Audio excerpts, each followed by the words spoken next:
Good evening everyone. This is Shivaj Vani from इनी classes जत. परत एकदा माझ्या चॅनलमध्ये सगळ्यांचं स्वागत करतोय. आज आपण मागच्या वेळा आपण 1.1 टीनेजर्स प्रेयर हा कविता पाहिला होता इयत्ता 10वीचा. तर आज आपण 1.2 अँड एन्काउंटर स्पेशल आणि encounter of a special kind हा लेसन आज आपण पाहणार आहोत. आता या लेसन मध्ये काय आहे की जे लेखकाच्या दृष्टीमध्ये लेखकाने पाहिलेलं एक सत्य घटना त्यांनी आपल्या समोर मांडलेलं आहे. एन्काउंटर ऑफ स्पेशल काइंड म्हणजे या ठिकाणी एक प्राणी, त्याला आपण वानर म्हणतो, त्या प्राणी रक्षण केलं असतं लेखकानं. तेच सगळं चरित्र म्हणजे ते चित्रीकरण आपल्याला या पुस्तकामध्ये पाहायचं, सॉरी या पाठामध्ये आपल्याला पाहायचं आहे. तर चालू करूया. 1.2 and encounter of a special kind, page number 8. My father was a medical professional working for a private company in Raniganj in West Bengal. तर हे लेखक आहेत वेस्ट बेंगालचे, राणीगंज या ठिकाणी त्यांचं गाव आहे. तर त्यांचे वडील एक प्रोफेसर होते, मेडिकल प्रोफेसर होते. ते एका प्रायव्हेट कंपनीमध्ये त्यांनी काम करत होते. The officers of the company were housed in individual bungalows inside large campus. तर त्यांचं घर कसं होतं की ते जे ऑफिसर होते त्या ऑफिसवाल्यांना काय दिलं होतं की ते बंगलो दिले होते. कॅम्पस म्हणजे साधारण त्या कंपनीचे जे बांधकाम असतात किंवा घर असतात ते घर त्यांना दिले होते. ते म्हणजे त्यांच्या कॅम्पसमध्ये राहत होते.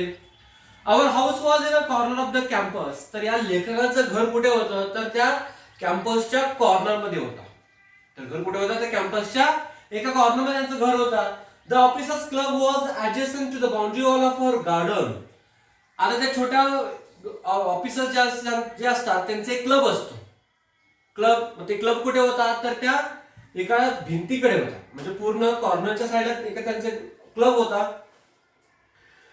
The compound was a luxurious with green grass, colourful flowers and host of all tall and majestic trees. तर तिथं एक अट्रॅक्शन म्हणजे कसा होता, छोटासा गार्डन होता, बगीचा म्हणतो बघा. त्या कंपाऊंडमध्ये एक छोटासा गार्डन होता. त्या गार्डनमध्ये अनेक प्रकारचे फुलं त्यांना पाहायला मिळत होती.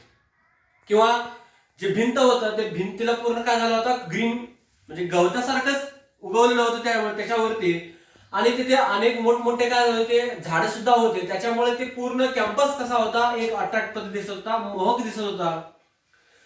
The seasonal vegetables in the kitchen gardens of the house holds and magnificent trees constantly attracted squirrels and many species of birds. A group of langurs had even made their den in Ashwatha tree nearby.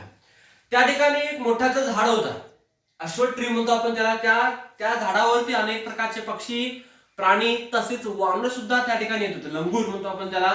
स्क्वॅरल्स म्हणजे खारुताई म्हणतो बघा. त्या झाडावरती चढणारे खारुताई सुद्धा त्या ठिकाणी त्या गार्डन मध्ये होते. मोठमोठे झाडे सुद्धा होते. तसेच अनेक प्रकारचे प्राणी, पक्षी सुद्धा त्या झाडावरती येऊन बसायचे. They had all become part and parcel of our existence and daily life. तर लेखक काय म्हणतो की ते प्राणी, पक्षी किंवा ते लंगूर सुद्धा किंवा ते मोठमोठे झाड सुद्धा काय होतं की यांच्या जीवनातला एक भाग होता. कारण ते दररोज ते प्राणी, पक्षी त्या ठिकाणी यायचे. दररोज ते लेखकाने ते बगीचा पाहायचे, ते झाडं पाहायचे. त्याच्यामुळे ते सगळं जे होतं ते सगळं काय होतं यांच्या जीवनातलं एक पार्ट म्हणून असं या ठिकाणी लेखकाने वर्णन केलेलं आहे. A small incident on a Saturday afternoon left a profound effect on me and unfolded before me as a whole new dimension to the wonders of God creation. त्याच्यानंतर लेखकाने एक वर्णन काय सांगितलेलं आहे बघा, एक सत्य घटना सांगितलेलं आहे. काय की एके दिवशी दुपारी एक विचित्र असा प्रकार त्यांनी पाहतात, विचित्र असं चित्रण त्यांनी पाहतात. कधी शनिवारच्या दुपारी वेळेस बघा. अ स्मॉल इन्सिडेंट, एक छोटस घटना. स्मॉल इन्सिडेंट म्हणजे काय, छोटीशी घटना. On a Saturday afternoon left profound effect on me and unfold before my eyes a whole new dimension to the wonders of God's creation. त्यांनी काय सांगितलं बघा, ती चित्रण असा होता की थोडं विचित्र होतं. कसा होता, अनफोल्डेड म्हणजे याचा अर्थ बघा, अनफोल्डेड म्हणजे रिव्हील्ड, उघडणे. की ते एके दिवशी दुपारी, शनिवारच्या दुपारी नंतर दुपारी त्यांनी एक विचित्र असा प्रकार त्यांच्या डोळ्यासमोर येतो. ते विचित्र असा प्रकार पाहिल्यानंतर त्यांना थोडं वेगळं वाटतं. It was a few days into Puja vacation. Vacation म्हणजे आपल्याला माहितीच आहे की सुट्टीचा दिवस म्हणतो आपण त्याला.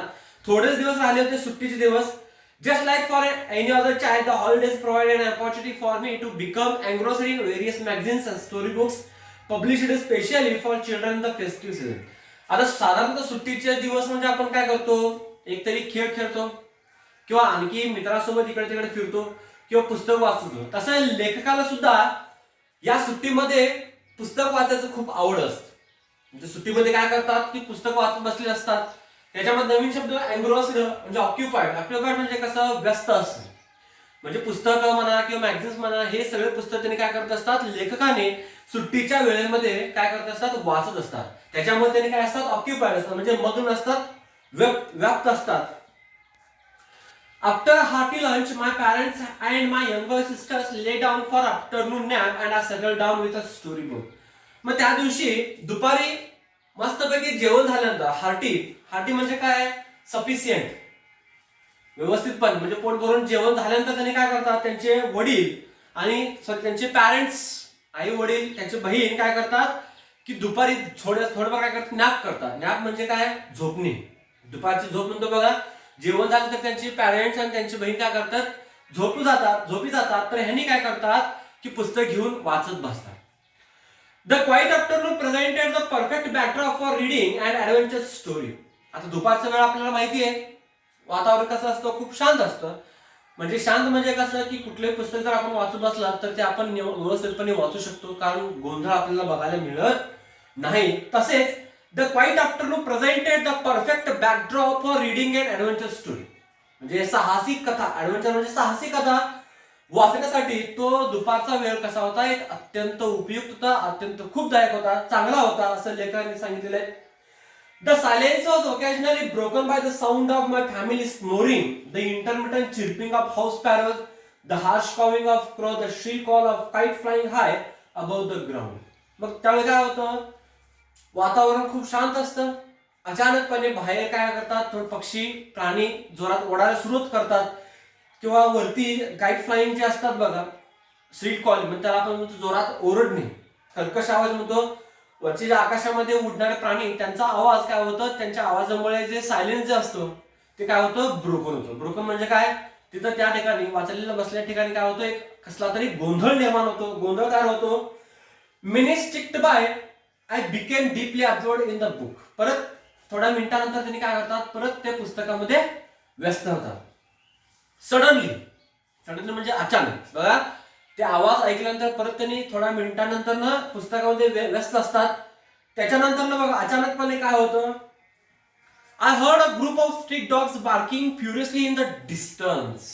अचानकपणे थोड्या अंतरावरती बघा, डिस्टन्स म्हणजे काय, थोड्या अंतरावरती त्याला एक कुत्र्यांचा आवाज ऐकू लागतो.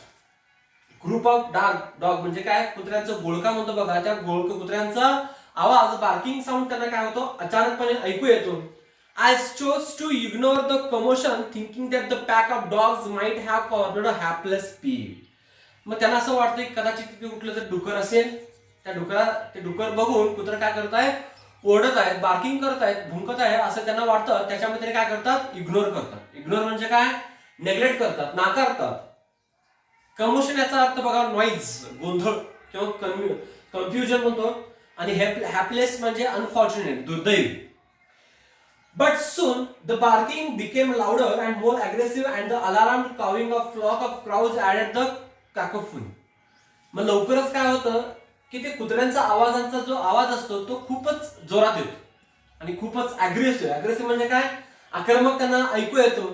तसेच जे काऊज असतात, काविंग ऑफ फ्लॉक क्राउज, कावळ्यांचा सुद्धा कर्कशपणे आवाज काय करतो, त्या ठिकाणी त्यांना ऐकू येतं. I also heard the disturbance approaching closer. त्यांना ते आवाज खूपच जवळ येत असतो. म्हणजे पहिला थोडा अंतरावर त्यांना आवाज येत असतो, पण थोड्या वेळानंतर ते आवाज जे असतो ते त्यांच्या जवळच आहे असं त्यांना भास येतो, वाटू लागतो. Curiosity got the better of me. आता क्युरियोसिटी म्हणजे काय, एखादं गोष्ट असतं ते क्युरियोसिटी वाटतं, क्युरियोसिटी उत्सुकता वाटतं. तसं ह्यांना सुद्धा थोडं उत्सुकता होतो. Got the better of me म्हणजे त्यांनी काय करतात, ते पुस्तक बाजूला ठेवतात. त्यांना सुद्धा क्युरियोसिटी होतो, उत्सुकता होतो की आवाज कशाचा आहे नेमका किंवा का करत आहे ते पाहण्यासाठी त्यांनी काय करतात, लिव्हिंग द बुक असाइड. त्यांच्या मनामध्ये क्युरियोसिटी येतो, उत्सुकता आल्यामुळे त्यांनी काय करतात, ते पुस्तक वाचत असलेले पुस्तक काय करतात, असाइड करतात. असाइड म्हणजे काय, बाजूला ठेवणे. बघा, लिव्हिंग द बुक असाइड म्हणजे पुस्तक ते बाजूला ठेवतात. I rushed to the veranda to see what was going on. Rushed म्हणजे काय? धावणे. रश्ड टू म्हणजे काय बघा? धावणे. द वरांडा, कुठे धावतात? ते वरांडा. वरांडा म्हणजे काय? अंगण म्हणतो बघा, म्हणजे घरासमोरील जे अंगण आहे. I rushed to the veranda to see what was going on. म्हणजे लेखक काय करतात? पुस्तक बाजूला ठेवतात. बाजूला ठेवून त्यांनी काय करतात की अंगणाकडे, घराच्या जे पुढे अंगण असतं, जागा असतात, तिथे जातात की नेमकं काय चालू आहे ते पाहण्यासाठी ते वरांडाकडे निघून जातात. I glanced towards the roof of the club house and saw something horrible. मग त्यांनी काय करतात? बाहेर गेल्यानंतर छताकडे पाहतात. रूफ्स म्हणजे काय? छत. I glanced towards the roofs of the club house and saw something horrible. त्या क्लब हाऊसच्या छताकडे त्यांनी पाहतात. तिथे पाहिल्यानंतर त्यांना हॉरिबल असं दिसतं. समथिंग हॉरिबल म्हणजे काय? विचित्र असा प्रकार त्यांना त्या ठिकाणी दिसून येतो. विचित्र असा प्रकार त्यांना त्या ठिकाणी दिसून येतो. A big male langur apparently the leader of its group was holding a baby langur in his hands and mercilessly biting it all over with a definite intent to kill. काय विचित्र असा प्रकार त्यांना दिसतं?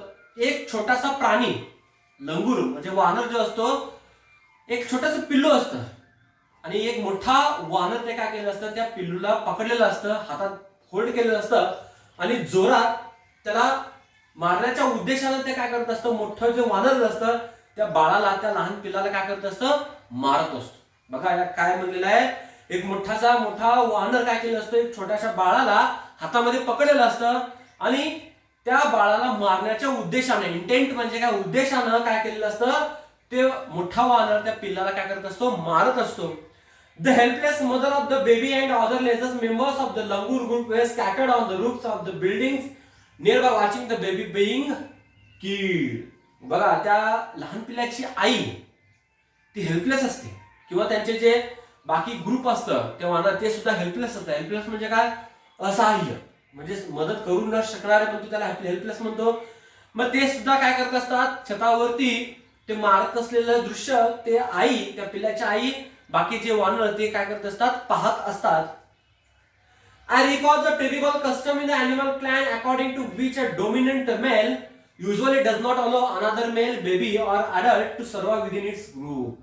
तर ह्या थोडं आठवतं. काय आठवतं बघा की त्यांच्यामध्ये एक विचित्र असं प्रकार असतं. काय की मोठा जो प्राणी असतो त्यांचा हेड म्हणतो बघा आपण, प्रतिनिधी, तो काय करत असतो की लहान पिल्लाला त्यांच्या ग्रुपमध्ये वाढवत नाही किंवा त्यांना परवानगी देत नाही. त्याच्यामुळे हा मोठा प्राणी काय करत असतो? त्या लहान पिल्लाला मारत असतो. बघा काय म्हणलेलं आहे? I recall the terrible custom in animal clan according to which dominant male usually does not allow another mail. तर एखादा पुरुष वानर दुसऱ्या पुरुष वानरला त्यांच्या ग्रुपमध्ये राहण्यासाठी परवानगी देत नाही. म्हणून हा जो वानर असतो, मेल वानर, हा वानर काय करतो असतो? ते लहान बाळाला, वानरला काय करत असतो? मारत असतो. Baby or adult to survive within its group, म्हणजे त्यांच्या ग्रुपमध्ये त्यांना परवानगी देत नाही. त्याच्यामुळे हा काय करत असतो की त्या लहान बाळाला मारत असतो. ठीक आहे. हे जे नवीन शब्द बघू आपण, एनग्रोस्ड, ऑक्युपाइड, अनफोल्डेड, रिव्हीड, न्यू डायमेन्शन म्हणजे new factor, hearty, sufficient, intermittent म्हणजे फ्रिक्वेंट आणि शील व्हेरी हाय साऊंड. तर पुढच्या पार्ट मध्ये आपण काय करूया?